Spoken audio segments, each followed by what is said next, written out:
नमस्कार, मैं doctor Shruti Pandit, consulting urosurgeon at Nelson hospital.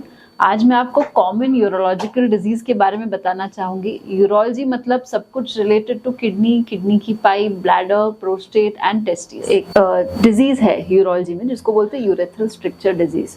Basically हमारे घर में कैसे कचरे की पाइपलाइन निकलती है, कभी कभी अगर वो ब्लॉक हो जाती है तो घर में पूरा कचरा भर जाता है, बदबू आती है, गंदगी होती है। तो वही चीज़ हमारे शरीर में भी हो सकती है। इसको बोलते हैं यूरेथ्रल स्ट्रक्चर डिजीज, जहाँ हमारी यूरिन की पाइपलाइन ब्लॉक हो जाती है और हमारी यूरिन यानी हमारे शरीर का कचरा जो है वो निकलता नहीं है। अक्सर जब हमारे घर में ये होता है हम उसी दिन प्लम्बर को बुला के रिपेयर करते हैं, लेकिन हमारे बॉडी में जब ये होता है तब हम रुकते रहते हैं, ट्रीटमेंट नहीं लेते हैं शर्म के कारण।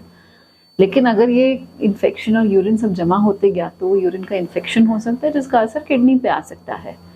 सो इसीलिए then I go on to say कि इसके सिम्टम्स क्या है, क्या देखना चाहिए सब। ये कॉमन एक आम आदमी को पता कैसे चलता है कि मुझे शायद यूरिन इन्फेक्शन है, या फिर what are those things basically, कौन सी वो चीज़ है जिसकी वजह से उसको रियलाइज होना शुरू हो जाएगा कि मुझे डॉक्टर्स को विजिट करना चाहिए। सो ये इसमें कॉमन सिम्टम्स रहते हैं कि यूरिन ठीक से बाहर ना आना, यूरिन बाहर आते वक्त जलन होना, यूरिन में ब्लीडिंग होना, या फिर बहुत प्रेशर देना यूरिन बाहर करने के लिए, बार बार यूरिन जाना, रात में उठ उठ के यूरिन जाना, या यूरिन का लीकेज होना।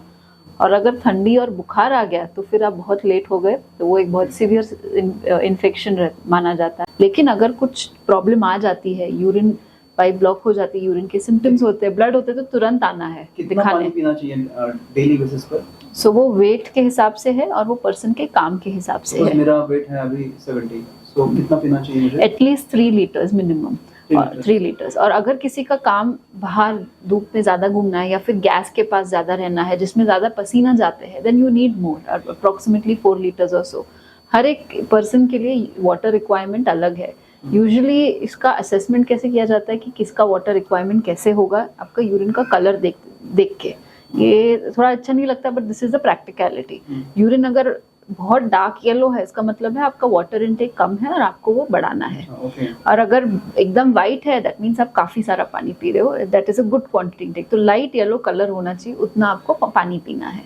So with that you will get an assessment, क्योंकि हर एक की रिक्वायरमेंट अलग है। कुछ लोग ज्यादा स्वेट करते हैं, कुछ लोग कम स्वेट करते हैं, कुछ लोगों का काम बहुत एसी में बैठना है तो वो कम पानी पीते हैं। ये सब वर्क के हिसाब से अलग अलग है। मैम मेरा एक क्वेश्चन अलग है एक्चुअली। पर्सनली मुझे किडनी स्टोन हुआ है और 2 बार हुआ है। क्या अब मैं तो काउंट तो करता नहीं हूँ वाटर इनटेक कितना होता है, ओके, इतना काउंट नहीं करता हूँ। क्या फिर से होने के चांसेस हैं? एक बार अगर स्टोन होता है कोई पेशेंट को तो उनको हमेशा वापस होने के चांसेस है। देखिए ये स्टोन होता क्यों है? ये स्टोन होता है डिक्रीज वाटर इनटेक की वजह से, या तो फिर डाइट हमारा ठीक नहीं है, एक्सेसिव ऑक्सलेट खा रहे हैं हम डाइट में, तो फिर उसके कारण भी हो सकता है। एक बार अगर स्टोन होता है तो इसका मतलब है कि ऑलरेडी ये पेशेंट प्रोन है कुछ डाइट या वाटर चेंजेस में, जिसकी वजह से उनको स्टोन हुआ है इन द फर्स्ट प्लेस। तो उनको बार बार होने के चांसेस है। तो जिनको भी स्टोन हुआ है ना, उनको बार बार स्टोन ना हो और ये प्रॉब्लम ना आए, उसके लिए हम कुछ ट्रीटमेंट्स वगैरह देते हैं। हम चेक करते हैं पेशेंट को कि ये स्टोन क्यों हुआ, और हम फॉलो अप रेगुलर करते हैं विद सम अल्ट्रासाउंड सोनोग्राफी या कुछ देखने के लिए कि स्टोन वापस बन रहा है या नहीं। स्टोन जब छोटा रहता है ना तब कुछ भी सिम्टम नहीं होते, ना तो दर्द रहता है, ना तो कुछ इन्फेक्शन, ना तो कुछ ब्लीडिंग। लेकिन वो जब बहुत बड़ा हो जाता है तो फिर पेन होता है, इन्फेक्शन होता है, ब्लीडिंग होता है, ये सब चीजें हो जाती है। तो अगर हम स्टोन्स छोटे इसमें डिटेक्ट करें तो वो हम कुछ दवाइयों से इजीली फ्लश आउट कर सकते हैं। लेकिन अगर स्टोन्स बहुत बड़े हो जाते हैं देन हमको लेजर से निकालना पड़ता है। तो आप ये कह रहे हैं कि अगर किसी को स्टोन हुआ है तो उसके लिए भी आई थिंक प्रिकॉशन के तौर पे ट्रीटमेंट होता है। यस, आगे जाके स्टोन ना हो, उसको हम प्रिवेंटिव मेजर्स बोलते हैं। Apart from dietary changes and water intake, कुछ हम मेडिकेशंस भी देते हैं जिससे आगे जाके स्टोन्स ना बने, प्रिवेंटिव मेजर्स बोलते हैं इसको। बट घर पे जो आप कर सकते हैं टू प्रिवेंट रिकरेंट स्टोन, एक तो है कि वाटर इनटेक रेगुलराइज होना।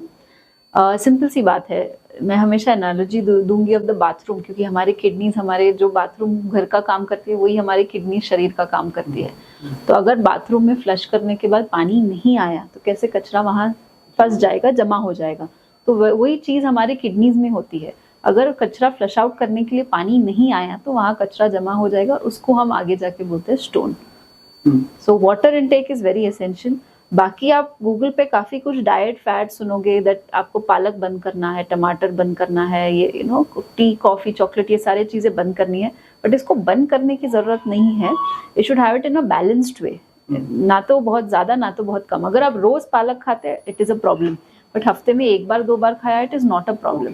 So rather than avoiding something all together, having a balance diet is more important. सब लोग दिन में 2 कप चाय या कॉफ़ी पीने ही वाले हैं, उसको बंद करने की जरूरत नहीं है अगर आपको स्टोन हुआ है तो, बट एक्सेसिव चीज नहीं करनी ये चाहिए। काफी अच्छी टिप दी मैम आपने, क्योंकि जनरली कहा जाता है ऐसे कि जो जिनको किडनी स्टोन्स हुए हैं पहले, आप जो है टमाटर के बीज जो है वो अवॉइड करें, या अगर टमाटर का कुछ बना भी रहे हो तो हम नागपुर में काफी बहुत स्पेसिफिक है, नागपुर या फिर इस साइड में हमारे एमपी छत्तीसगढ़ में टोमेटो की चटनी ये बहुत लोग प्रीफर करते हैं, शॉर्ट में बन जाती है और खाते हैं उसमें, तो उसमें बीज होती है, तो कई बार ऐसा होता है वो निकालने के लिए कहते हैं। और पालक तो आई थिंक एक हेल्दी डाइट होता है, लेकिन अवॉइड करने के लिए कहते हैं। और मैं फर्स्ट टाइम सुन रहा हूँ कि वो आई थिंक मिक्स डाइट में रख सकते हैं, मिक्स डाइट में रख सकते हैं। जैसे आपने बताया पालक बहुत हेल्दी चीज है, it's not to be, even टमाटर हेल्दी चीज है, तो it's not to be avoided altogether, मतलब पूरा ही बंद कर दो, बिल्कुल ना खाओ। पालक is a high source of iron, haemoglobin बढ़ता है उससे। सो खाना है but in a balanced way, excessive of anything is not good. Balance diet बहुत जरूरी है, rather than avoiding something or trying some fads in diet। जो आपने रीजन्स का नाम लिया, सेंट्रल इंडिया, नागपुर, छत्तीसगढ़, ये सारे रीजन्स आते हैं स्टोन बेल्ट में। अच्छा, this is a stone belt. ये इसका सिंपल रीजन ये है बिकॉज ऑफ द वेदर। जब हीट आती है तब it is excessive heat, the temperatures go very high, इसमें बहुत सारा पसीना जाता है, बॉडी का पूरा फ्लूइड निकल जाता है, and patient become more prone for stone formation. So Gujarat, Rajasthan and MP and central Maharashtra are called the stone belts of India। Okay, तो यहाँ पर ज्यादा चांसेस हो सकते हैं। Yes। मैम और एक क्वेश्चन है, थोड़ा डिफरेंट क्वेश्चन है ये। मैं पूछना चाहता हूँ कि सपोज कई लोगों को स्पेशली 40s 50s के बाद में बीपी शुगर ये काफी आई थिंक कॉमन हो चुका है आजकल, तो उनको भी प्रिकॉशन लेने होते हैं। उनको सपोज स्टोन नहीं भी है सपोज अभी, तो क्या चांसेस होते हैं अलग डिसीजेस के साथ में? पहला क्वेश्चन तो ये है। दूसरा ये भी है कि जिनको ऑलरेडी डिसीजेस है और उनको स्टोन हो रहा है, तो उनके लिए भी कुछ प्रिकॉशंस होते हैं? सो बीपी से ज़्यादा जो डायबिटीज़ के पेशेंट्स हैं, ओके, उनमें कोई भी बीमारी ब्लड की हो, whether it be sugar, whether it be BP, whether it be Covid, कोई भी ब्लड की बीमारी हो, वो सबसे पहले जाके हमारे किडनीज को इफेक्ट करती है। सिंपल रीजन बीइंग हमारे पूरे बॉडी में से सबसे ज़्यादा ब्लड जाता है किडनीज को, क्योंकि उसका बहुत ज़रूरी काम है to remove the toxic products from the blood. तो कोई भी बीमारी है सबसे पहले वो किडनीज को इफेक्ट करेगा। पर्टिकुलरली डायबिटीज पेशेंट्स में क्या होता है, किडनीज के जो छोटे छोटे कोने रहते हैं किडनीज के, वहाँ पे ठीक से ब्लड जाता नहीं है, तो वो जगह काली पड़ जाती है, जंग लग जाता है, इन्फेक्शन हो जाता है, वो चीज़ें गिर के किडनी के पाइप में फंस जाते हैं, और डायबिटीज पेशेंट्स में कॉमनली बहुत सीरियस किडनी का इन्फेक्शन हो सकता है। और ये इन्फेक्शन जो होता है इसके कारण स्टोन बनता है। और जो डायबिटीज पेशेंट्स में रहते हैं ना, उनको पेन सेंसिटिविटी इतनी रहती नहीं है, तो इनमें पेन ज़्यादा जल्दी पता भी नहीं चलता। अगर उनको स्टोन फंसा भी है तो हो सकता है उनको पेन ना भी हो। तो रेगुलर चेकअप एंड अल्ट्रासाउंड करना इनमें बहुत ज़रूरी है। और जब भी वो आते हैं हमारे पास, दे यानी कि विद डायबिटीज़ पेशेंट, वो अक्सर आते हैं with life threatening kidney infection, जिसमें हमको इमरजेंसी सर्जरी करनी पड़ती है। सो इसलिए एटलीस्ट स्पेशली अगर आप में कुछ प्रॉब्लम डिटेक्ट हुआ है लाइक हाइपरटेंशन या डायबिटीज़, तो फिर आपको थोड़ा जल्दी स्क्रीनिंग कराना हो। Screening is very simple, at least every 6 months और every 3 months if there is a problem. So अगर आपको डायबिटीज या हाइपरटेंशन डिटेक्ट हुआ है at a earlier age, then within as soon as you are detected you have to start coming for regular checkups. अगर आपको कुछ भी problem नहीं है, then also it is a good idea कि after 50 years you do at least an annual health checkup which includes a sonography। Okay, और कई लोग होते हैं ऐसे, उनका ये सोचना होता है कि हम लोग अगर जाएंगे, डर के मारे जो है वो आते नहीं है, या कुछ बड़ा निकल जाएगा। और जैसे कुछ लोगों का फिनेंशियल प्रॉब्लम्स भी होते हैं कि जाएंगे तो एक्स्ट्रा एक्सपेंसेस होंगे, तो जो ये रेगुलर विजिट्स होती है सपोज, उसके ज्यादा एक्सपेंसेस नहीं होते होंगे शायद, ऐसा मुझे लग रहा है। No, कई लोग ये सोच के ही आते नहीं हॉस्पिटल।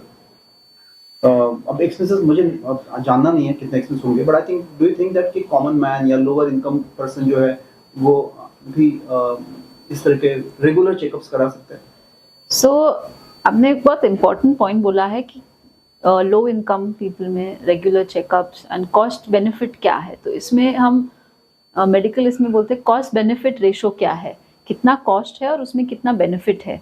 आप एक तरफ सोचेंगे कि एक पेशेंट है जो आया हेल्थ चेकअप के लिए, उन्होंने पर्टिकुलर अमाउंट ऑफ मनी खर्च किया और उनके सब टेस्ट नॉर्मल आए, तो बोलेगा मेरे तो पैसे वेस्ट हो गए। लेकिन वो एक दूसरा पेशेंट है जो कभी चेकअप के लिए आया ही नहीं, और वो आया जब चीज़ें बहुत हद से बाहर चली गई, when he had a severe, so there are small things which can happen in the kidneys और यूरेटर और ब्लैडर और एनी ऑफ दीज थिंग्स, जिसमें आगे जाके प्रॉब्लम हो सकती है।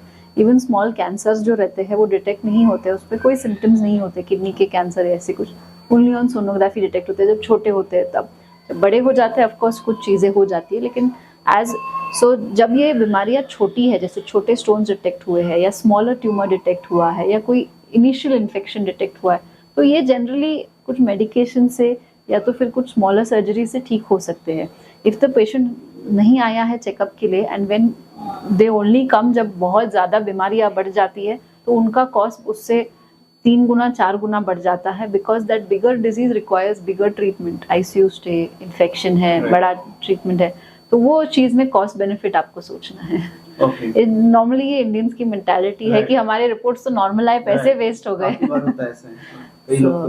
Yes, but that prevents you from doing an major expense later in life. मैं किडनी पेशेंट हूँ, तो सीवेरिटी के ऊपर डिपेंड करता है ट्रीटमेंट, या फिर आई थिंक कुछ ऐसे normal specific I think steps होती है कि आपको ये फर्स्ट करना है, सेकंड करना है, या ऑपरेशन में जाना है। ओके, सो अलग अलग चीज़ों के अलग अलग ट्रीटमेंट्स है, अगर अलग अलग किडनी की बीमारियाँ। I will tell you about the most common things that I encounter on a day to day basis, जो हम पेशेंट्स को देखते हैं और उसको कैसे ट्रीट किया जाता है। मोस्ट कॉमन चीज़ जो हम देखते हैं वो है किडनी स्टोन्स। किडनी स्टोन्स का ट्रीटमेंट डिपेंड करता है बहुत सारे चीज़ें पे, वो कहाँ पे है, किडनी में फंसा है, पाइप में फंसा है, क्या किडनी में कोई इन्फेक्शन है, स्टोन का साइज़ क्या है, पेशेंट को पेन कितना हो रहा है, पेशेंट को कोई शुगर या डायबिटीज़ है जिसकी वजह से वो इन्फेक्शन और होगा। तो treatments range from some medications, अगर छोटा है तो हम कुछ स्पेसिफिक मेडिकेशंस पे रखते हैं जिससे वो स्टोन पास ऑफ हो जाए, और वो हम फॉलो अप करते हैं कि ये स्टोन पास हुआ या नहीं। हम आज के दिन में देयर इज नो नीड कोई बड़ा कट करके कोई स्टोन की सर्जरी नहीं की जाती है, एवरीथिंग इज एंडोस्कोपिक। दिमाग में कि आई थिंक वो बड़ी सर्जरी काट कुट करके करेंगे, कॉमन मिसकंसेप्शन रहती है, बट हमारी today's entire surgery is endoscopic. जहाँ से यूरिन पास होती है वहाँ से हम एंडोस्कोपी से, लेजर से we can break the stone with no cut on the body. और क्योंकि ये एंडोस्कोपिक है तो पेशेंट की रिकवरी बहुत जल्दी होती है एंड पेशेंट बहुत within the next day itself घर जा सकते हैं and get back to the regular activity. And these endoscopic surgeries have a very high success rate, almost 98% या उससे ज़्यादा। So नेल्सन हॉस्पिटल जो है ये कैपेबल है? Yes, yes, of course. Regularly हम यहाँ पे ये endoscopic surgeries for stone कर रहे हैं, and patients are getting very good results. They are able to be discharged faster, get back to their regular life faster. घर जाके पूरा अपना काम कर सकते हैं रेगुलर। बहुत सारे ये सर्जरीज तो हम डे केयर में भी करते हैं, नो, डीजे स्टेंटिंग और यूआरएसएल, कुछ एंडोस्कोपिक सर्जरीज हम डे केयर बेसिस में भी करते हैं। So there is nothing to be afraid of.